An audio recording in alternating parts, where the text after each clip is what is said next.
यानंतर आपल्यामध्ये प्रवचनाचा कार्यक्रम होणार आहे. तर वैशाली पोपळे यांनी आपले गुरुपौर्णिमेनिमित्त गुरुविषयी शब्द बोलायचे आहेत. वैशाली पोपळे पुणे.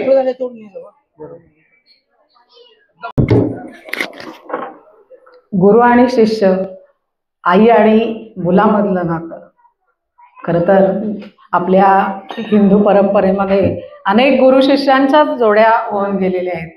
श्रीकृष्ण, सांदीपनी ऋषी, द्रोणाचार्य, 5 पांडव, आपल्याला सगळ्यांना माहिती आहे हे सगळं, मी काही परत सांगणार नाही. पण आमचे गुरुजी आकळे महाराज यांच्याविषयीचा काही अनुभव आणि काही गोष्टी मला सांगायचा मी प्रयत्न करते. काही चुका होतील तर गुरुंनी त्या माफ कराव्यात.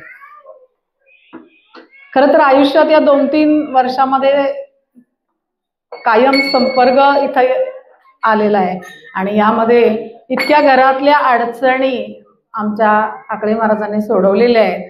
खरं तर किती आणि काय सांगू याची एक मोठीच्या मोठी यादी आहे, पण वेळेची मर्यादा लक्षात घेता काहीच गोष्टी मी सांगू इच्छिते. घरातला आनंद कसा टिकवायचा आणि घराचं नंदनवन कसं करायचं, तर आमच्या गुरूंच्या चरणी लीन झाल्यापासून घरातल्या सगळ्या अडचणी दूर झाल्या. मुलाचं शिक्षण असू दे, मुलीची अडचण असू दे, म्हणजे घरात सगळं आहे, पैसा आहे, नोकरी आहे, दोघंही शिकणारी आहेत, मुलंही शिकलेली आहेत, पण तरी सुद्धा अडचणी येत आहेत, याचं थोडंच उलगडलं नाही. मग कुठल्या डॉक्टरांकडे जायचं, मेंदूरोग तज्ञांकडे जायचं का लहान मुलांच्या डॉक्टरकडे जायचं का आणखी कोणाकडे जायचं? तर प्रभूजी आकळे गुरुजी आम्हाला सगळ्या रोगावरचं निदान असं का म्हणे ना, काय पूर्व पुण्याई पूर्व सुकृत असेल मला माहिती नाही. खरं तर त्यांच्या चरणी लीन झालं नसतो आणि त्यांच्या इथं संपर्क होऊ शकला नसता तर कदाचित हे प्रश्न कुठे राहूनच गेले असते. म्हणजे मी ज्ञानप्रबोधिनी शाळेतली शिक्षिका आहे आणि कोणालाही वाटणार नाही की काय यांना अडचण आहे, म्हणजे काय असं सगळं आहे तर काय असं. पण खरं तर जीवनातलं सुख काय वेगळंच असतं. आमच्या गुरूंनी एका फोनवर ती अडचण सोडवावी आणि सांगावं तुमचं काम होतंय, तुम्ही बिंदास जा. हे काय सोपं नाही. हा गुरुमंत्र मिळाला, हा कानमंत्र मिळाला आणि खरोखर घराचा आनंद कायम स्वरूपी टिकून राहिला. खरं तर मला माझ्याकडे शब्दच नाहीयेत, मी काही एवढी मोठी नाही, पण आमच्या गुरूंनी म्हणजे मला सांगायचं हे की पुणे कुठे आहे, इथे डोंगरगाव कुठे आहे, मंदिर आणि यामध्ये गुरूंशी संपर्क होत नाही. पण जेव्हा जेव्हा संपर्क होत गेला तरी आमची वेडीवाकडी सेवा आमच्या गुरूंनी मान्य केली. आज व्यास पौर्णिमा आहे, व्यासांचा जन्मदिवस आहे. वेद, शास्त्र, पुराण, उपनिषद याच्यामध्ये भरपूर त्यांनी काम केलेलं आहे आणि ती व्यास पौर्णिमा ही गुरुपौर्णिमा म्हणून त्यांच्याविषयीची कृतज्ञता व्यक्त करण्याचा आजचा दिवस आहे. आज आमच्या गुरूंनी आमच्यासाठी भरपूर काही दिलेलं आहे की जन्मोन जन्मी त्याचं ऋण कधीही फिटणे नाही. मी तर असं म्हणणार आहे गुरूंना आमच्या की नक्की ही सेवा अविरत राहू द्या. माणुष्याचा जन्म 84 लक्ष योनीतून येतो. माणूस जन्मतो पण त्या माणसाला माहिती नसतं तो का जन्माला आलाय. आणि या सगळ्याचं रहस्य जीवनातलं मुख्य गुण काहीतरी चांगलं कर्म करून जायचंय आणि ते चांगलं कर्म करण्यासाठी प्रभूजी आकळे गुरुजींच्या सानिध्यात नक्की आलोय आणि त्या आयुष्याचं नक्की नंदनवन होईल, सोनं होईल आणि आपल्या कर्माची चांगली फळं आपल्यापर्यंत पोहोचतील. अडचणी क्षणामध्ये, म्हणजे मला सांगायचं की शिकलेला माणूस असा वेड्यासारखा बावरल्यासारखा वागतोय आणि त्याचं उद्दिष्ट त्याला कळलंय, पण तरी सुद्धा तो तिथपर्यंत पोहोचत नाही. आता हे दृश्य स्वरूप नाहीये, काही दिसत नाही, पण लोकांना असं वाटतं की काय झालं यांना, हा शिकलेला आहे, हा सुशिक्षित आहे, पण तरी सुद्धा काहीतरी मागच्या जन्मीचा त्रास आहे आणि तो दिसत नाही.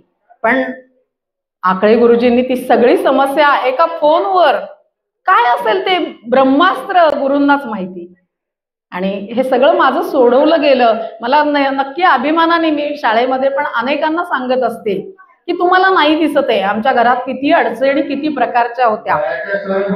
मला सुद्धा ती अडचण माझ्या डोळ्यासमोर आणून दिली आणि त्यांनी सांगितलं ते हे तुम्ही करा म्हणजे तुमची समस्या दूर होईल. 1-2 गोष्टी फक्त सांगते आणि मी थांबते. दासबोधामध्ये गुरु आणि शिष्य यांच्यातला संबंध सांगताना गुरु आपण शिष्य म्हणून कसं असलं पाहिजे आणि गुरु म्हणजे गुरु आपल्याला काय काय देतात. जशी आपली आई आपल्या बाळाला जे हवं ते न मागता सुद्धा तो देतो.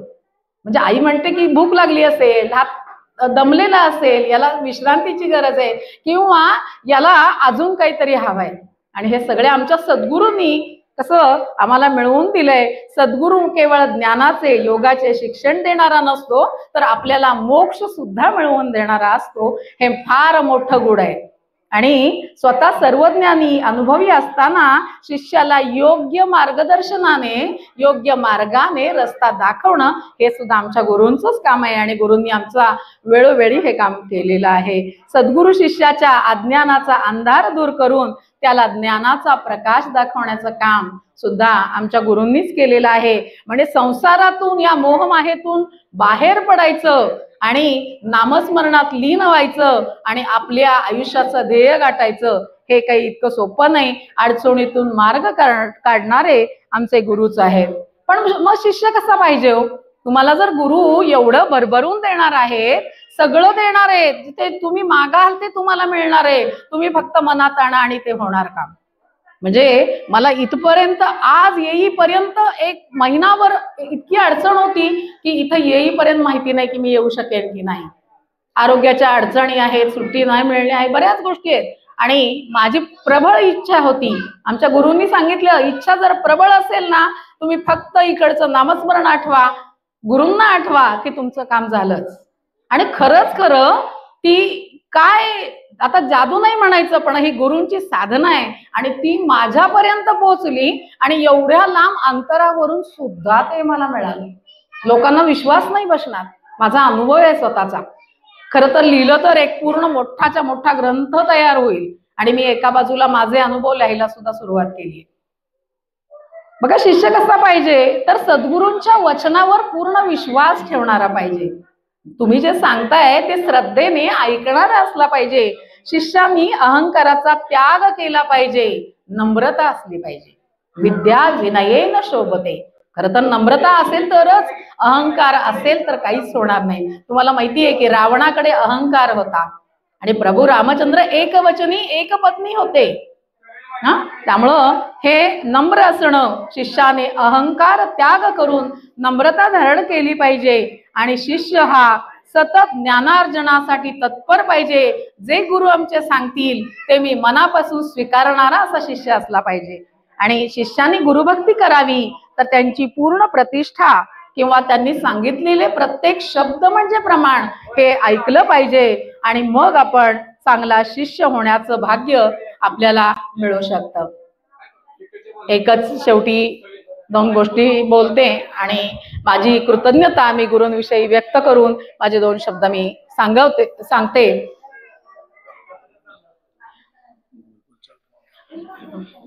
गुरूंना खरं तर किती काहीही दिलं तरी माझ्याकडची ही जी कृतज्ञता आहे ती व्यक्त करायला मी असमर्थ आहे असं मला नक्की म्हणावं वाटतं.